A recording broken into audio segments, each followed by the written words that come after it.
y en sus alas feliz vivirá.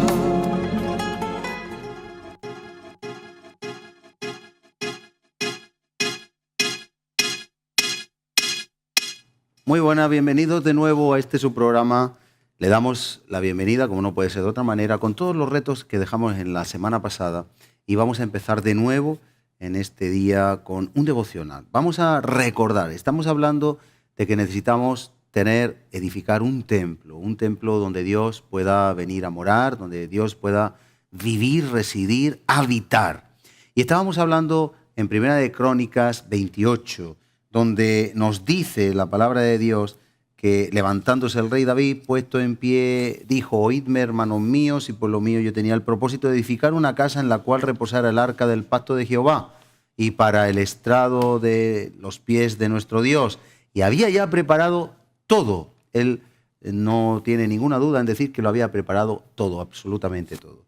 Sin embargo, ¿cuál fue su descontento, su frustración, su desánimo? Aunque aceptó la voluntad del Padre, Dios le dijo, versículo 3 de Primera de Crónicas 28, tú no edificarás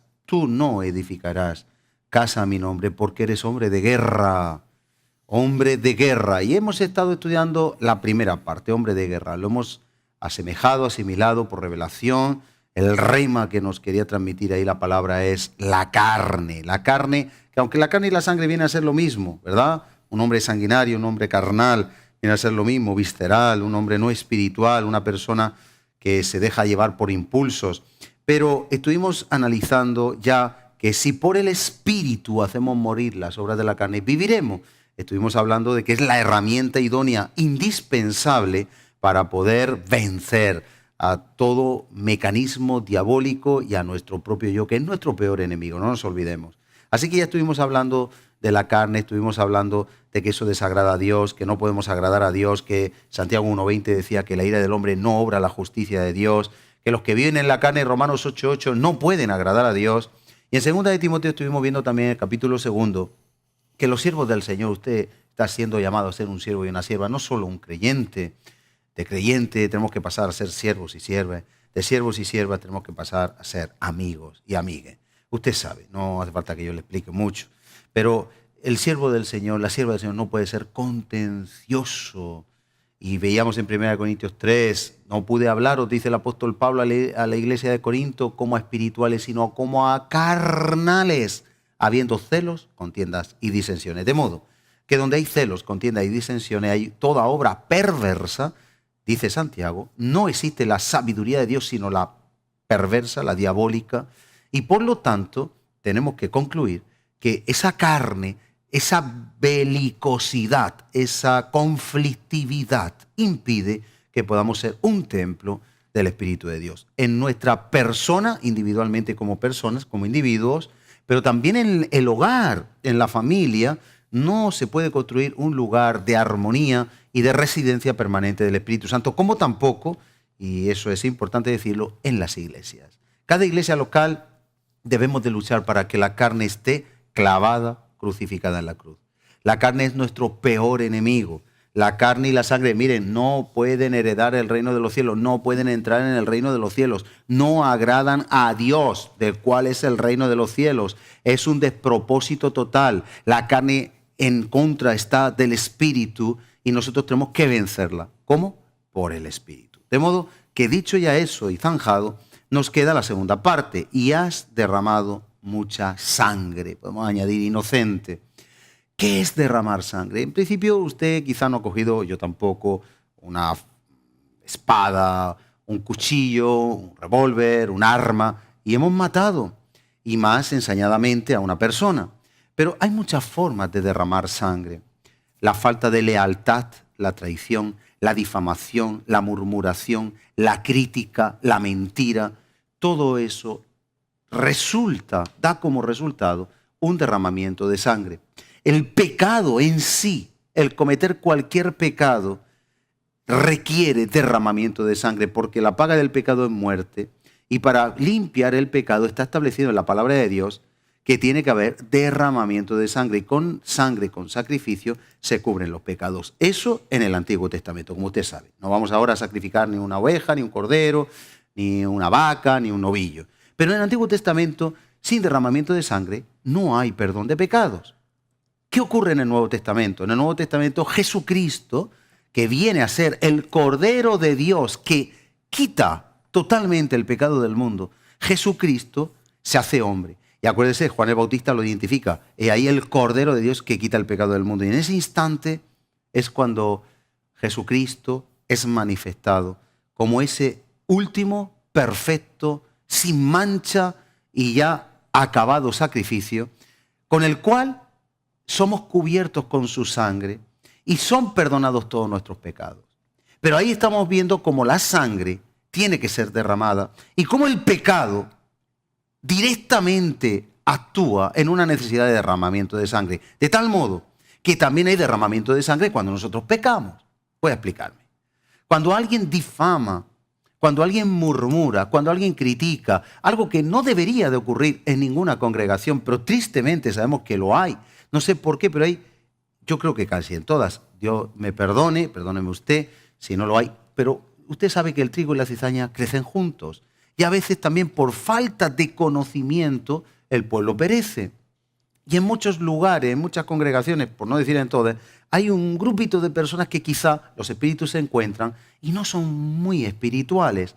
Más bien andan en la carne y más bien tienen esa lengua suelta, esa forma de juzgar, de criticar, de analizar, no de sujetarse a autoridad. Así como Jesús estuvo sujeto a autoridad. Solo una persona que va sujeta a autoridad, sometida a autoridad, puede un día llegar a ser autoridad. A veces queremos tener capacidad de hacer milagros, poner la mano sobre los enfermos y que sanen, orar y que Dios escuche la oración, pero no nos damos cuenta, no nos percatamos que tenemos que estar sometidos a autoridad. La santidad es fundamental, pero también la paz con todo y la sujeción a autoridad. De modo que muchas personas pues están criticando, murmurando, juzgando y no se dan cuenta que están rompiendo la integridad, el buen honor de una persona y por lo tanto están derramando sangre inocente porque esa persona no está presente y aunque no le estén matando, están hiriendo la reputación.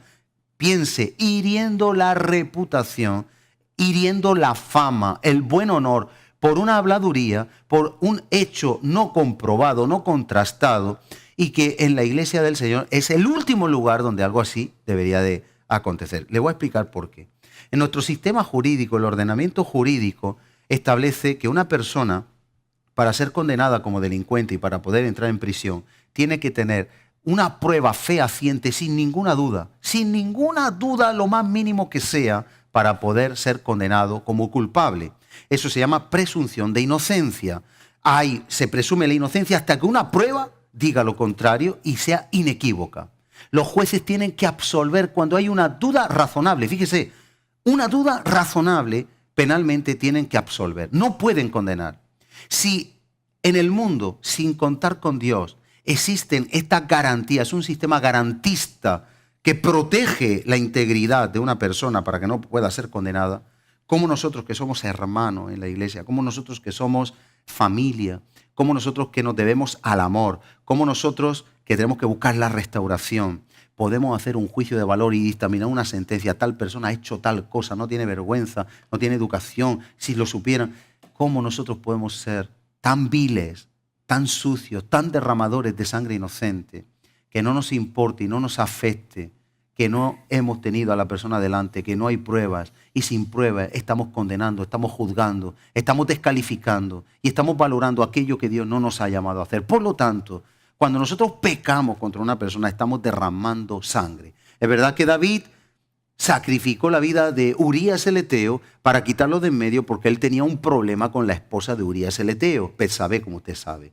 Es verdad que derramó sangre inocente, pero usted y yo podemos derramar sangre inocente en una crítica, en una murmuración, pero podemos derramar sangre inocente de muchísimas maneras y Dios nos libre.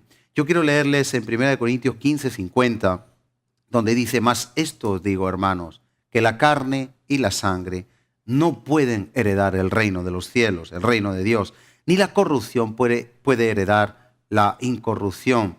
También dice en Juan 6:63, el Espíritu es el que da vida, la carne y la sangre para nada aprovecha. Tenemos que repeler todo eso. Las palabras que yo os he hablado son espíritu y son vida. Y la vida, dice el Antiguo Testamento, está en la sangre. Luego, cuidemos nosotros el testimonio de los demás, ya no el nuestro solo, por supuesto. Dejemos que Dios se ocupe de los demás. Si usted ve en alguna persona una falta, como dice la Biblia, con espíritu de mansedumbre, los que son espirituales, restáurenle. Eso es lo que dice la palabra. Vaya usted a ese hermano, a esa hermana, confróntelo con amor, con espíritu de mansedumbre. Si usted es espiritual, y si no, vaya a su autoridad espiritual, a su pastor, al matrimonio pastoral, a los ancianos de la iglesia, y díganle qué es lo que usted ha visto. Y deje que personas maduras juzguen el asunto. No lo pongamos en manos de los bebés espirituales, que además pueden ser dañados, y podemos hacer un daño letal, una bomba explosiva que afecte su metralla a muchísimas personas. Por lo tanto, seamos cautelosos. Y dice en el proverbio número 6, quiero leerles, 6 cosas, versículo 16, aborrece Jehová, ya para terminar. 6 cosas aborrece Jehová, y aún 7 abomina su alma. Los ojos altivos. Todo esto es pecado, hermano, hermana. Es algo que Dios aborrece y por lo tanto hay un derramamiento de sangre. Y si usted se arrepiente, tiene que venir sangre a cubrir su pecado. Por lo tanto, estamos derramando sangre inocente cuando usted mira con altivez a una persona. Puede estar dañando a esa persona. Puede ser un mal testimonio a esa persona. Puede cohibir a esa persona. Lengua mentirosa también porque tergiversamos la verdad. Estamos sacrificando la verdad. Hay un derramamiento de sangre, hay un quebranto de la verdad, una ruptura de la verdad. También las manos derramadoras de sangre. Como digo, no es solo un asesinato. Cuando usted hiere la reputación de una persona, quizá quien le dio en la intimidad, le confesó su secreto más pudoroso y confió en usted como un amigo o una amiga. Y usted lo desvela públicamente, daña la reputación de esa persona. Quizá usted ni siquiera sabe toda la verdad. Interpretó la verdad de una determinada manera, pero la imagen de esa persona jamás será igual. Esa reputación sufre un daño. Usted o yo derramamos entonces sangre inocente. Cuidemos nuestras manos. El corazón que maquina pensamientos inicuos, los pies presurosos para correr al mal, el testigo falso que habla mentiras y el que siembra discordia entre los hermanos. Así que David no pudo construir ese templo anhelado porque había sido un hombre de guerra carnal y derramado sangre inocente. Nosotros tenemos que cuidar nuestras manos para no derramar sangre inocente, no dañando a nadie con nuestro comportamiento, porque entonces estamos hiriendo lo que Dios ha creado. No podemos atacar lo que Dios ha creado con su divino y maravilloso poder. Y por eso el reto que le planteo esta semana es que dejemos la carne y la sangre en la cruz y andemos en el Espíritu. Y empecemos a construir, ahora sí, un templo donde Dios pueda morar. Todo pecado, toda ira, todo enojo, todo celo, contienda, disensión, tenemos que llevarlo cautivo a la cruz. Seamos hombres y mujeres dóciles, amables, hombres y mujeres llenos de el amor y de las características de Cristo Jesús. Le invito a que oremos por ello. Sea cual sea el pecado que usted haya cometido, déjeme decirle, Dios puede perdonarlo. Si usted en esta hora se arrepiente, pide perdón y se aparta. Hagamos una oración. Le animo a que la haga conmigo. Padre, en el nombre de Jesús, yo te pido perdón en esta hora, porque me he desviado de tu santidad. Me he desviado no solo de la santidad, sino quizá de estar en paz con todos mis hermanos y hermanas. Pero yo pongo mi vida a tu disposición, arrepentido o arrepentida. Y quiero llevar mi carne, mi ego, mi orgullo, todo lo que hay en mí, cautivo y esclavo, crucificado a la cruz de Cristo. Muero hoy y me levanto en el poder de la resurrección por la fe, no por una emoción, sino por la fe para vivir tu vida, la vida del reino. Gracias por tu perdón. Te confieso mi Señor, el único Señor y Rey de mi vida, y me declaro libre de las ligaduras que me han atado para hacer el mal. Y a partir de hoy, quiero vivir solo en tu voluntad. Haz de mí la persona que tú quieres que sea. En el nombre de Jesús. Amén. Si usted hizo esta oración, no por una emoción, sino porque lo dice la palabra y Cristo así lo garantiza, usted viene a una nueva vida. Las cosas viejas pasaron, todas son hechas nuevas. Bienvenido y bienvenida. La próxima semana seguiremos con otros devocionales y ahora vamos a la segunda parte del programa. Vamos a ver un vídeo donde vamos a tener una meditación y volvemos a nuestro coloquio y tertulia habitual. No se vayan, venimos enseguida.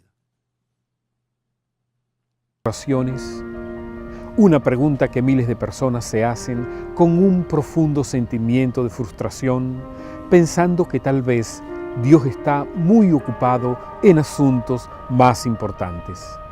Apreciado amigo, apreciada amiga, tú eres importante para Dios. Tus oraciones son importantes para Dios y Dios te escucha. Pero es necesario entender que cuando nos acercamos a Dios en oración, Él quiere atender primero lo que es importante y luego responderá a lo urgente. Lo urgente es lo que normalmente nos mueve a buscar a Dios. Son necesidades insatisfechas las que nos mueven a buscar a Dios. Necesito un trabajo y vengo delante de Dios. Oh Dios mío, por favor, preséntame un trabajo. Estoy enfermo y digo, Dios mío, sáname. Necesito una casa, necesito dinero. Por favor, Dios mío, dame lo que te estoy pidiendo. Pero de nuevo recordemos que Dios quiere atender primero lo que es importante. El Nuevo Testamento nos habla de un hombre paralítico que fue traído por sus amigos a ver a Jesús. Este hombre había escuchado que Jesús sanaba y vino buscando un milagro. Obviamente Jesús al verlo vio a un paralítico, pero también Jesús fue capaz de ver una necesidad interna más profunda que el paralítico no había visto. Y Jesús le dice, hijo, tus pecados te son perdonados. Me imagino al paralítico pensando, pero yo no he venido buscando perdón de pecados, maestro. Yo he venido buscando un milagro. Yo quiero caminar. Pero Jesús atendió primero lo importante. Jesús atendió primero su necesidad interna y luego le dijo a este paralítico, bueno, para que veas que el Hijo del Hombre tiene poder para perdonar pecados, ahora levántate y camina. Levántate y anda. Apreciados amigos, muchas veces nos sucede como al paralítico. Venimos delante de Dios con oraciones y peticiones preconcebidas. Pero el Señor quiere atender primero lo que es importante. Él desea que nos acerquemos a Él buscando establecer una relación de amor y de compañerismo con Él. Él conoce tus necesidades y Él va a atenderlas, pero primero quiere arreglar tu corazón.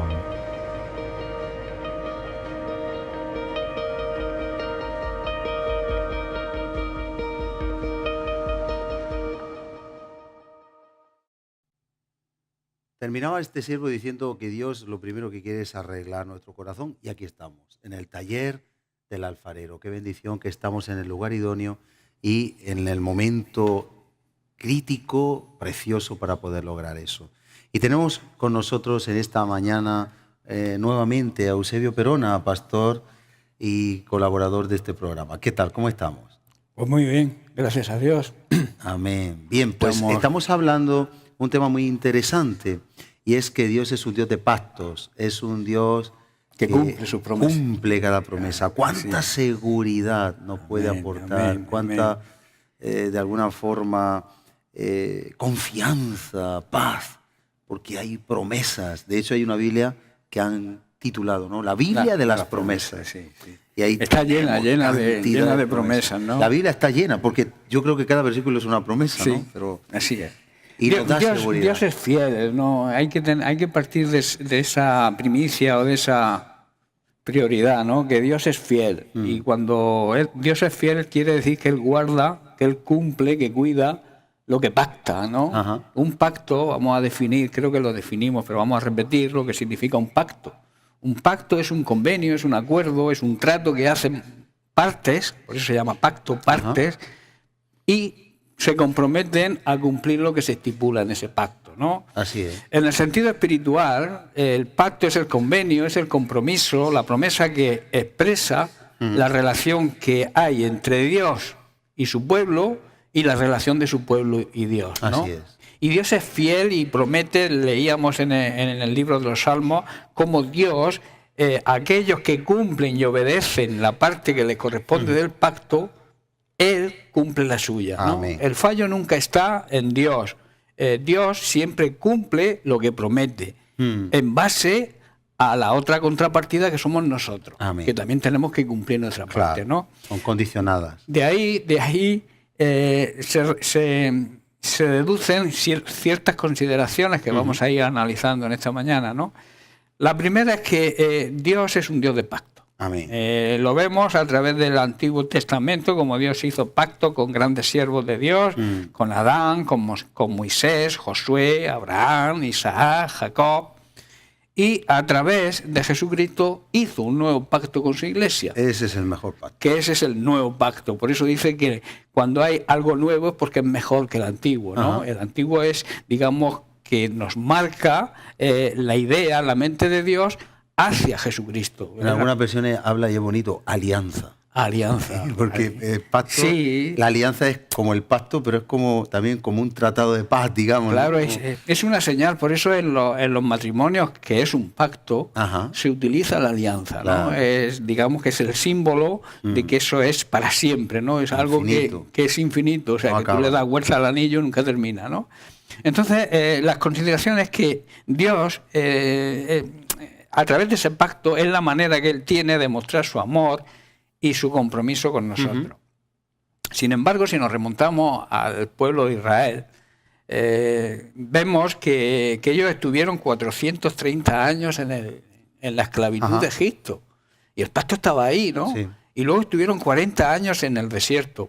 Es normal que en su mente, que en su razonamiento, ellos dijeran o pensaran que ese pacto nunca se cumpliría ya, por la cantidad del tiempo, Lo que pasa ¿no? es que ellos estuvieron 40 años en el desierto porque Dios les dio años por días, Claro. porque no confiaron Correcto, en ese primer correcto. pacto, Claro, de y que los porque- sacaba, primero, para hacer fiesta en el desierto, segundo, para servirle, y tercero, para hacerle sacrificio. Y ellos no paraban de quejarse. No, claro. Iban a una tierra prometida, envió los espías, junto con Josué y Caleb, y vinieron todos desanimados, no tuvieron fe en Dios. Entonces Solamente Dios dos. se enojó, criticaron, murmuraron contra él, y entonces, excepto Josué y Caleb, que tenían un espíritu diferente, pues observa las consecuencias. Dios dijo, pues ahora ninguno entrará en la tierra prometida, porque Dios es Tuvo un que pacto, levantarse una pero va generación. renovando los pactos. Y como son condicionales, entonces hizo otro pacto. La nueva generación sí, Josué y Caleb sí, porque tuvieron un espíritu diferente, y eso le corrobora como Dios de claro, pacto. claro, claro. Y entonces pues no pudieron por eso. Claro, por eso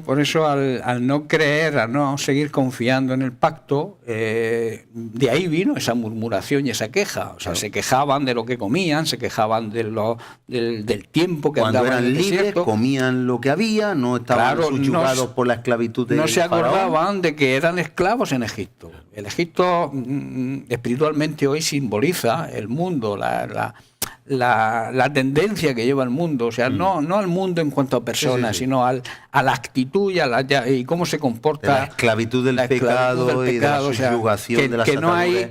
no hay noción de pecado hoy en día, o sea, la gente le habla de pecado y como que te toman por un bicho raro porque no tiene noción de lo que es el pecado, exacto, sí. Entonces, Arcaico, ha salido de un museo. claro, lo que sí tenemos que entender con respecto a esto es que Dios tiene un tiempo, ¿no? Y en el tiempo Él cumple siempre, Amén. ¿no? Nosotros a veces por impaciencia, por falta de querer las cosas urgentes, ¿no? Como hemos visto en el vídeo, a veces Dios quiere lo importante antes que lo urgente, ¿no? Pero nosotros nos afanamos en la urgencia, en nuestra necesidad urgente, en lo que queremos, en lo que buscamos, y no nos damos cuenta lo esencial y lo importante que es la salvación, que es lo primero, ¿no? Por eso Dios, cuando sanaba, Jesucristo sanaba o levantaba a los paralíticos, les decía, tu fe te ha salvado, o sea, porque su Amén. pretensión primera era salvar, Claro. pero también en el mismo paquete va la sanidad física, ¿no? Y eso es lo que muchas veces no entendemos, ¿no? Por eso buscamos lo material, buscamos lo que nos satisface carnalmente, como tú bien decías, ¿no? Y tenemos que vivir según el Espíritu, ¿no? El Espíritu te va a llevar siempre a una comunión con el Señor. El Espíritu no te va a hablar siempre de lo que Jesús enseñó, de lo que Jesús hizo. La carne te va a llevar a sus deseos carnales que vemos en Gálatas, ¿no? Si analizamos lo del pueblo de Israel en Egipto y leemos en Éxodo, hay un pasaje en el capítulo 2 que dice que el verso 23 y 24 dice: con el paso de los años el faraón, el rey de Egipto, murió. Dice, pero los israelitas seguían gimiendo bajo el peso de la esclavitud. Dice, clamaron por ayuda y su clamor subió hasta Dios. La palabra de Dios dice en Jeremías 33:3, clámame y yo te responderé. Clamar a veces es algo que tiene que salir de lo más profundo de nuestro ser. Es reclamar, textualmente hablando, a gritos, una necesidad, ¿no? Por eso dice, clámame, dice, ellos clamaron por ayuda y su clamor subió hasta los cielos. Claro. ¿Quién? Dios oyó sus gemidos y se acordó, o sea, tuvo presente, porque Dios no se olvida, tuvo presente el pacto que había hecho con Abraham, con Isaac y con Jacob. Amén. ¿No? Que me encantan esos tres personajes de la Biblia, ¿no? Porque siempre habla del padre Abraham, de Isaac el hijo y de Jacob el nieto, ¿no? Y el pacto va pasando. Hay un versículo que leímos esta semana pasada, dice que aunque pasen está en Primera de Crónicas, creo, aunque pasen 1000 generaciones, Dios no se olvida de su pacto, ¿no? Y es curioso que esos tres hombres, solo anecdóticamente, cometieron errores. Sí, todos. Pero Dios tiene un pacto con ellos y lo cumplió, porque no eran errores contra Dios tampoco, eran en su humanidad. Y luego pues también resolvían y pagaban un precio por ello, ¿verdad? Hay que tener en cuenta que somos espirituales, somos espíritu, pero vivimos en un cuerpo carnal. Claro. Y en una situación, y en un sitio donde domina el enemigo, ¿no? Donde el rey de este mundo, el príncipe de este mundo es Satanás, ¿no? Entonces, claro, hay una lucha entre lo que es nuestro espíritu y lo que es nuestra carne. Pero por eso dice que los que se someten al espíritu y hacen morir la carne son los que heredarán las promesas y ahí los vemos, pactos de Dios. Y ahí vemos en ese carácter de Dios, ¿verdad? Vemos lo que nos dice la palabra que estoy buscando, que dice, aunque nosotros seamos infieles, Dios sigue siendo Él fiel. permanecerá fiel. Hay promesas que sí son condicionadas y no pueden ser, Claro. pero, por ejemplo, si alguien se arrepiente, y eso es bueno que quede claro, porque muchas personas sobre ese tema pueden dudar. Cuando alguien se arrepiente, cuando alguien realmente tiene una convicción de pecado, haya hecho lo que haya hecho y toma la decisión, como el hijo pródigo, de volverse a Dios, ahí hay un pacto. Todo aquel que confiesa el pecado, se arrepiente y se aparta, alcanza misericordia. Sí. Eso es un pacto y es bueno que quede claro, porque quizá personas tengan su propia lucha. Dios no me va a perdonar. Yo he oído eso. Pero Dios ya no me puede perdonar. ¿Cómo esa es la no me va a mentira de perdonar? Satanás. Esa es la mentira de Satanás que te hace ver que lo que has hecho es tan grave que no tiene perdón de Dios. Existe esa palabra que se usa mucho en el mundo que nos rodea. Tú no tienes perdón de Dios. Claro. Vamos a ver, no tienes perdón de Dios. Entonces, ¿por qué Dios envió a Jesucristo a morir en la cruz? Exactamente. ¿Para perdonar ciertos pecados? No, cargó con el pecado, en términos generales significa el pecado de toda la humanidad. Todo. Los pecados que se cometieron anterior, los que se estaban cometiendo en ese momento y los que se pueden cometer en un futuro. Claro. ¿No? Dios lo perdona todo. Perdona, digamos, lo que nosotros podemos llamar pecados pequeños, que no existen. Existe pecado. Todo es pecado. Pecado es todo tiene su errar el blanco. Claro. O sea, pecado significa desobedecer a Dios en cualquiera de los preceptos y mandamientos. De la perfecta voluntad de Él. La Biblia dice que tenemos que ser justos, y una persona justa es aquel que cumple toda la ley de Dios, no una parte. A veces muchas personas dicen, yo es que no robo, no mato, no fumo, no bebo. Pero bueno. Pero tiene orgullo. Pero tienes orgullo, eres egoísta, no cumples el resto de Claro. Tienes pereza, o sea, si cualquier cosa ya estamos errando. Si es que hay 1000 cosas en las que fallamos diariamente, claro, ¿no? Entonces, un mal pensamiento. Reconocer ese pecado, o sea, arrepentirnos, confesar, reconocer ese pecado y apartarnos de él, es lo que nos lleva a vivir una vida de pacto con Dios. Claro. Y Dios cumple cuando Claro. nosotros cumplimos. Amén. Pablo también, porque estamos hablando del Antiguo Testamento, pero también Pablo hace mención a nuestra cautividad, a nuestra esclavitud anterior por culpa del pecado. Y también habla de nuestra liberación gracias al nuevo pacto, el cual fue sellado con la sangre de Cristo. Ajá. En Efesios capítulo 2, los versos 12 y 13 dejan esto bien reflejado y bien clarito. Dice, en aquel tiempo estabais sin el Mesías, sin Jesucristo, apartados de la ciudadanía del cielo de Israel, que simboliza, dice, y extraños, o sea, ajenos, alejados, ignorantes a los pactos de la promesa, no teniendo esperanza y sin Dios en el mundo. Así están los que no conocen a Dios. Así hoy, están los que no conocen conocen un a Dios Dios. religioso. Sí. O Un místico, religioso muerto, o- crucificado, niño que no tiene poder. El poder está en la resurrección. Cristo resucitado y a la diestra Fíjate del Padre. que es curioso, ¿no? Porque hay muchas denominaciones religiosas, ¿no? Que les pasa esto.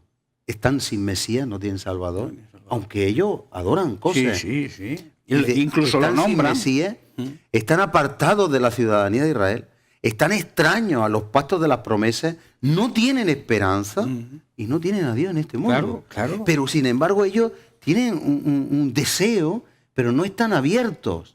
Y desde aquí lanzamos ese reto, que Sí, abramos pero la mente a lo que está escrito en la palabra. El problema son las tradiciones, ¿no? Pero la palabra está escrita. Ya, por eso dice. Se puede conseguir una hay un Biblia versículo, en el smartphone. No hay ningún problema, y hay, leerla. hay un versículo que dice que mi pueblo perece por falta de conocimiento. Y a veces el problema es que no queremos conocer, porque lo que hemos conocido o lo que nos han transmitido por tradición nuestros padres o nuestros abuelos, creemos que es lo correcto. Y nunca nos paramos a pensar si nuestro padre o nuestro abuelo estaban en un error.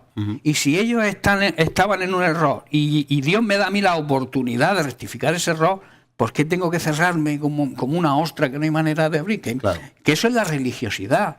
La religiosidad la religión te lleva a cerrarte herméticamente contra todo lo que no sea lo que tú y tus antepasados han pensado. Así es. Por eso hay otro versículo que dice, las tradiciones invalidan la palabra de Amén. Dios. O sea, le quitan la validez. La sientan en una silla de ruedas a la La palabra hacen de Dios. La hacen estéril. estéril por completo. Tiene poder, porque la palabra de Dios tiene poder. Tiene poder. Como el agua que cae del cielo, riega y hace germinar, sembrar y crecer y no vuelve vacía. No, nunca. Pero sin embargo queda estéril cuando la tradición la anula, La anula. obviamente. El segundo versículo del capítulo 2 de Efesios, el que estamos tratando, el verso 13 dice, después de que dice que en aquel tiempo, Estaban dice, sin- pero ahora, en Cristo Jesús, vosotros que en otro tiempo estabais extrañados, alejados, extraviados, habéis sido hechos cercanos. ¿Por qué hemos sido hechos cercanos? Por la ¿Por sangre. decisión nuestra? No, por obra de decisión. Dios. La salvación, digamos, la salvación no la hace una serie de normas y preceptos que el hombre pueda crear para llegar a Dios. La salvación fue idea de Dios. Así es. Es el plan de Dios para la salvación del hombre, que fue la sangre de Cristo. Amén. Cualquier otra cosa que queramos anteponer es una herejía. Pensar que yo, por mis obras o por lo que yo haga, voy a conseguir ir al cielo, estoy en un error. Por Vale. mucho que ofrendes, por mucho que des, por mucho que te sacrifiques por los demás, si no estás de acuerdo a la voluntad perfecta de Dios que está en su Hijo Jesucristo, si no sigues el camino, la verdad y la vida que es Jesucristo, no hay otro, Claro. no hay otra opción. La oración del fariseo. Está fuera del pacto. Es la oración del fariseo. Claro. Padre, gracias porque yo no soy como Como ese aquel, como hombre, como el otro, porque yo diezmo, porque yo adoro, porque yo alabo, porque yo hago, porque yo tal. Y dice, ¿quién fue oído? ¿Ese o el que dijo, perdóname, Padre, que soy pecador? Dice, la oración, uno oraba consigo mismo, y El el otro le fariseo oraba a oraba Dios. con él mismo, era su orgullo, su vanidad, su altanería, mientras que el otro estaba siendo escuchado por Dios y salió justificado antes. Mucho, claro, normal. La Biblia lo dice en Es en muchísimas Cristo, partes. solamente. En Cristo. En la Biblia muchas veces hay muchos versículos que hablan de que el que se humilla, Dios lo levanta, y el que se levanta por Claro, sí mismo, Dios lo hace caer. Dios lo hace caer, Por ¿no? supuesto. Entonces, tenemos que dejarnos el orgullo, el egoísmo, el egocentrismo y humillarnos ante la Y presencia aprender de de Dios. nuestro maestro. a aprender del maestro. Que lavó los pies de sus discípulos y que hizo todo lo que tenía que hacer, muriendo en una Es que cruz. tenemos que vivir de la misma Muriendo forma en que una Cristo cruz vivió. y desnudo. Claro, Casi eso nada. se llama ignominia, Siendo ¿no? Dios. Afrenta pública total. Completamente la religión los pinta con un taparrabos, que yo digo, ¿no? Pero no es eso precisamente. Él fue completamente desnudo. O sea, sufrió Por amor a nosotros. por amor a nosotros, exactamente. Entonces, No hay que olvidar. no hay que olvidar eso. Todo pacto se sella o se firma, ¿no? Sí. Y tiene una señal. Y la señal del nuevo pacto no es otra que la sangre de Cristo, ¿no? Primera de Corintios capítulo 11, verso 25, habla Jesús en la última cena.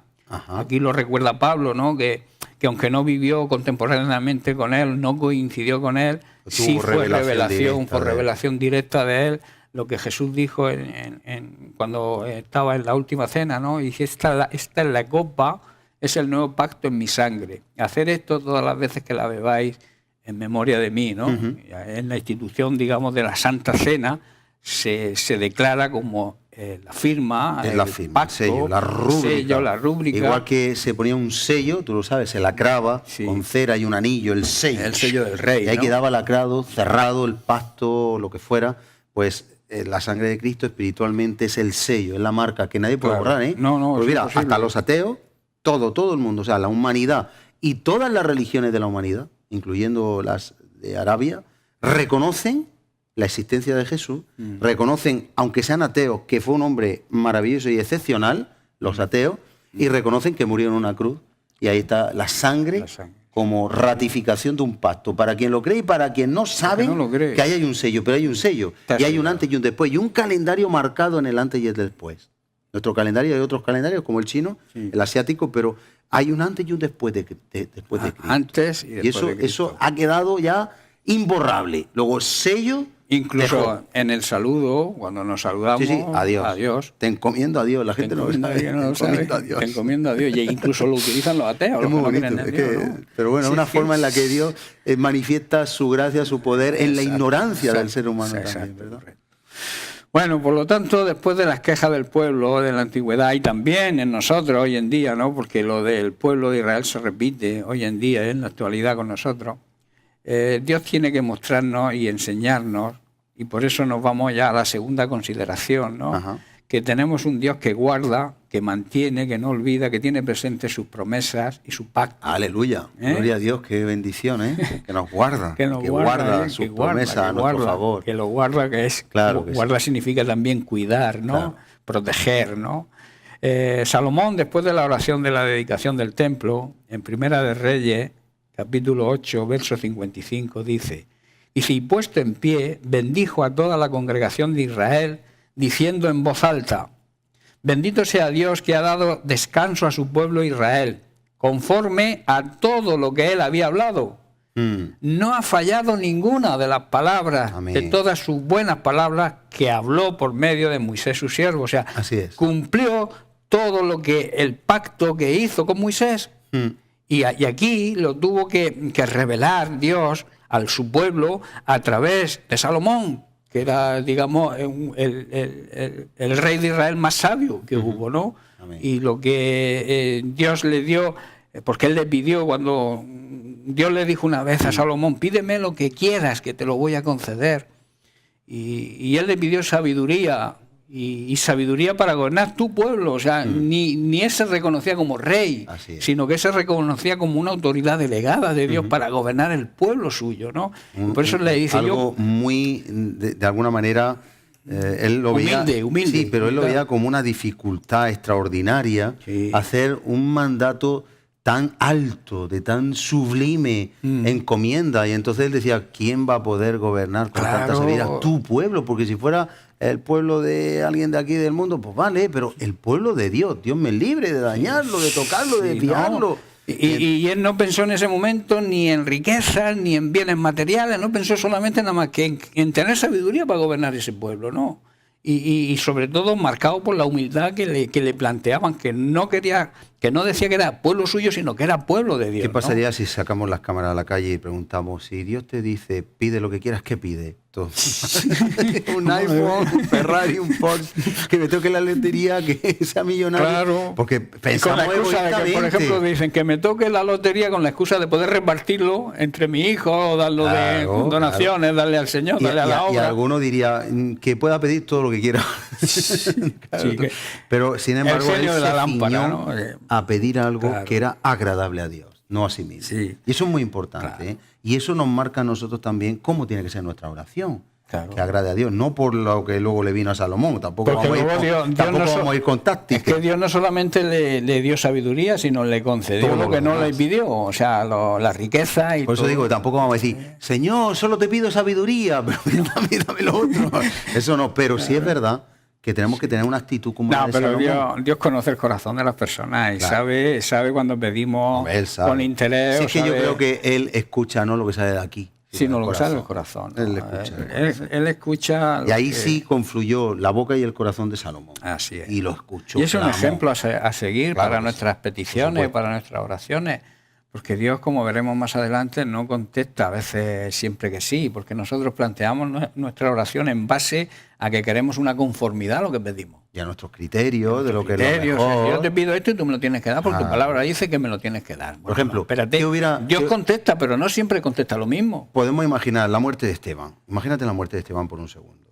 Y podemos imaginar a la iglesia que estaba ahí testigo diciendo, Señor, líbralo, líbralo, que no lo apedreen, que resucite como... Estarían orando por Esteban, pero era necesario que Esteban muriera. Claro. Porque de ahí Claro. vino luego Saulo, Sí, la fue conversión a tocado, Pablo.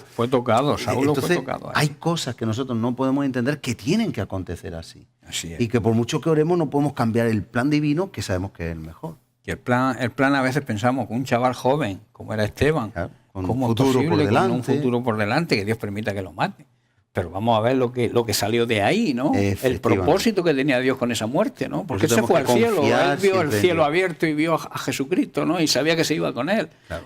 Pero el Dios utilizó esa muerte para captar Mucha vida. mucha vida que repartió luego Saulo, que se convirtió en Pablo, que escribió casi la mitad del Nuevo Testamento, ¿no? Y fue Tenemos un ahí un hombre, aporte imborrable, maravilloso. claro, y cuántas almas se han convertido por el Muchísimas. testimonio Y de Pablo. sí, y por seguimos todavía y se siguen recibiendo convirtiendo, tanta sabiduría y claro, fortaleza. a través de las cartas que él escribió. Por eso ¿no? Dios no hace nada en despropósito. Todo tiene un propósito, todo tiene Yo un siempre plan digo que Dios no perfecto. da puntazos sin hilo. O sea Claro.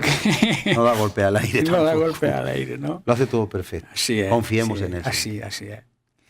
Bueno, pues muchas veces conocemos las múltiples promesas que Dios nos hace. Sin embargo, pocas veces nos damos cuenta que Él no las olvida Ujú. y que las mantiene sin importar el tiempo o las circunstancias. El tiempo es de Él y las circunstancias Él las conoce. A veces Amén. nos pasamos el tiempo exponiéndole nuestros problemas, nuestras situaciones, si Él los conoce. Simplemente tenemos que ir a Él con nuestras peticiones y descansar. Si tú no descansas es que no tienes confianza y fe en Él. Si tú le pides algo al Señor que está de acuerdo a su voluntad, que está de acuerdo al pacto con Él, Dios te lo va a dar. Te lo va a dar cuando te interese. Porque Dios quiere lo mejor para nosotros y en el momento que nos interesa a nosotros. Porque a veces si nos interesar viera es que nos algo conviene, que nos convenga, conviene. que nos convenga, claro. Entonces, No cuando nosotros lo deseamos, sino cuando nos igual tú conviene. estás haciendo una buena petición, pero no es el momento. Claro, Entonces, efectivamente. así es. Puede dañar.